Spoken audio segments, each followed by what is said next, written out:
All right, so let's go to the next page and let's take a look. Example 1, plane symmetry.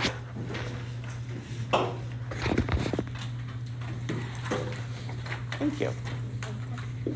All right.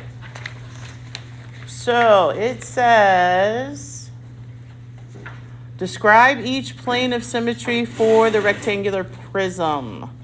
The rectangular prism has blank planes of symmetry. Choose the correct representations for the planes of symmetry. Select all that apply. All right, so let's take a look at the bottom because this gives us all of our options. Look at letter A. So they have that cutting through horizontally. Does that have plane symmetry? Would you see the same thing on the top as you would on the bottom? Yes or no? Yes, you would. So that one is a yes. That has plane symmetry. Let's take a look at B. B is on that diagonal again. Okay? And it's really hard to tell in that one. But again, on the diagonal, right here, for a prism, for a rectangular prism, is that going to have plane symmetry?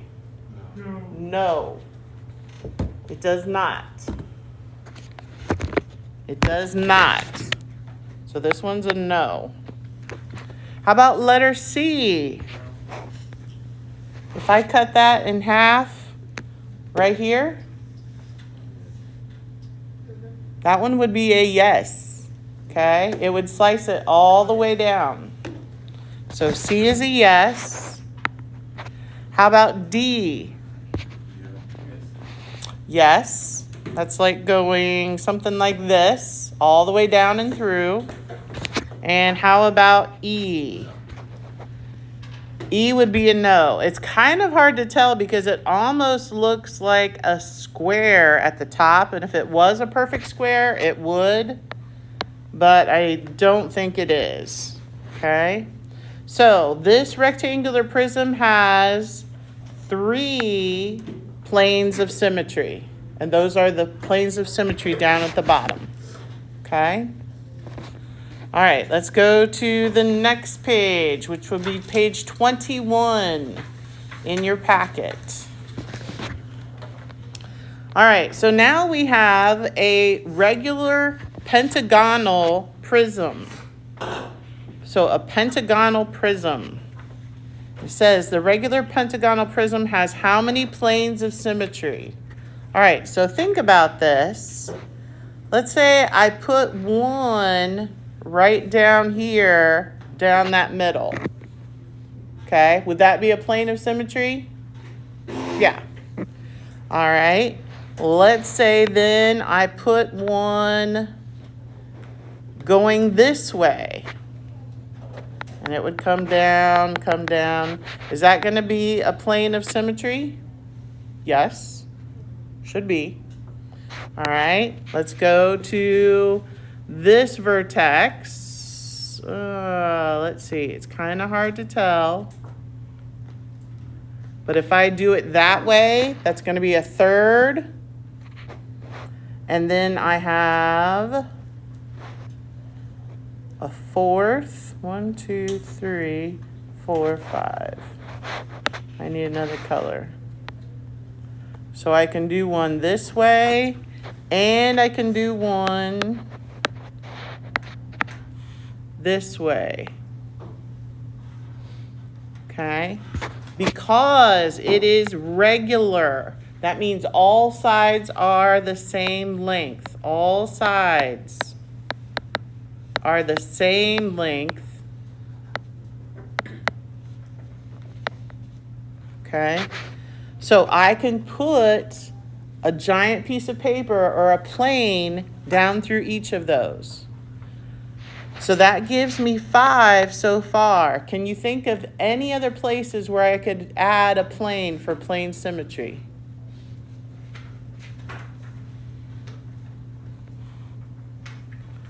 What about right here, like cutting it in half?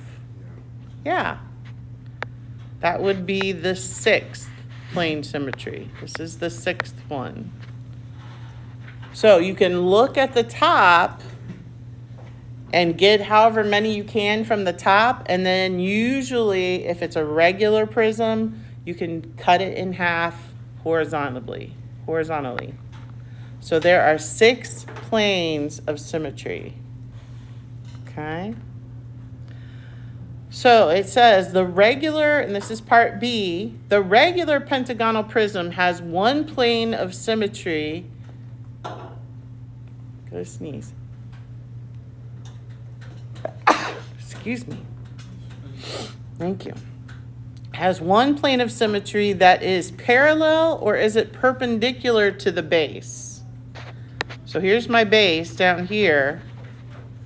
Does it have a plane of symmetry that is parallel or perpendicular to it?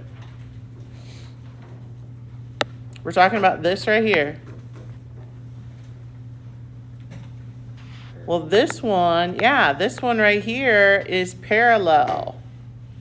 This one where it cut it in half is parallel to the base. The plane of symmetry passes through the base, the center, or the top of the prism. The one that we just talked about that was parallel. Does it cut through the base, the center, or the top? Cuts through the center, right? Cutting it through the center.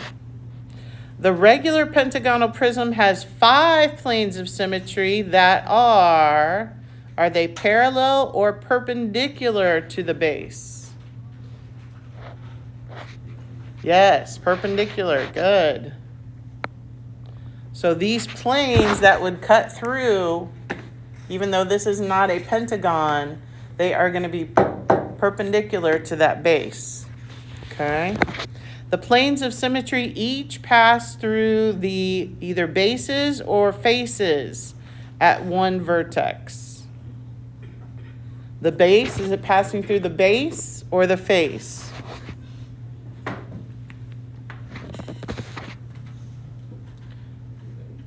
Passes through the bases, because the top is a base also, at one vertex, and through the edge or the midpoint.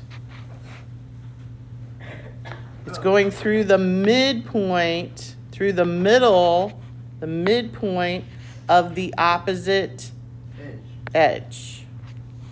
Yes. Okay. All right. We are going to stop there for the notes.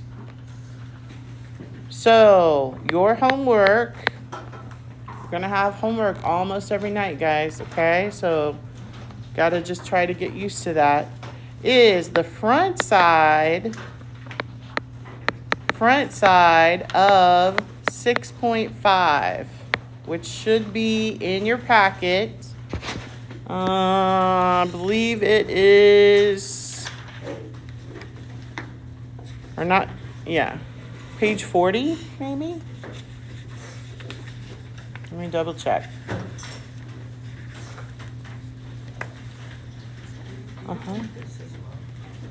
Yes. Okay. No, not page 40. It would be page 37. Page 37. Okay. You probably cannot do 8, 9, and 10. We did not talk about that much. Okay? Page 37. Let's take out for a second your homework that you were supposed to do last night and the night before, either on page 39 or page 40. Page 39 or 40. Does anybody have any specific questions on page 39 or 40?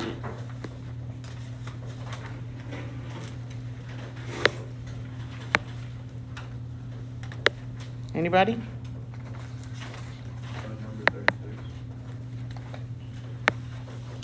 Is that on the back, front? 36. Okay. So it's talking about a cake is a rectangular prism. All right. And I often think it's helpful if you kind of draw a picture. Okay. A rectangular prism. Kind of like a cake, right? What page did you say that was? 39. So this is page 39, number 36 at the bottom. Everybody should be copying this down. Has a height of 4 inches, a base that is 12 inches by 15 inches. Wallace wants to apply frosting to the sides and the top of the cake. What is the surface area of the part of the cake that will have frosting? Well, first of all, is there a part that will not have frosting? And what would that part be that does not have frosting? The bottom. The bottom has no frosting. So we need to keep that in mind.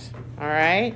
So surface area here is going to be lateral area plus, we used to say 2 bases. Now we're just going to say the top though, the top base.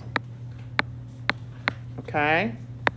So our lateral area is going to be the perimeter around times the height plus my top base, which happens to be a rectangle. So my perimeter here is all the way around at the bottom, 12 plus 15 plus this back side, 12 plus 15. So 12 plus 15 plus 12 plus 15 times, what's the height? 4 plus the area of my rectangle on top, which is 12 by 15 over here. 12 times 15. So 12 plus 15 is 27 plus 27 is going to be 54 times 4 plus 12 times 15. 180. And that is equal to, if I put that all together, 396 inches squared. And that is equal to the surface area.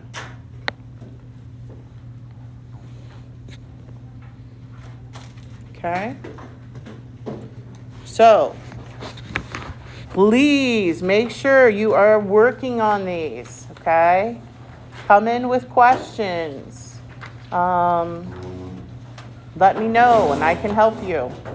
So you should have now 6-4, that's due. 6-1 and 6-3, which was a review, that page. And now the front of 6-5, okay? All right.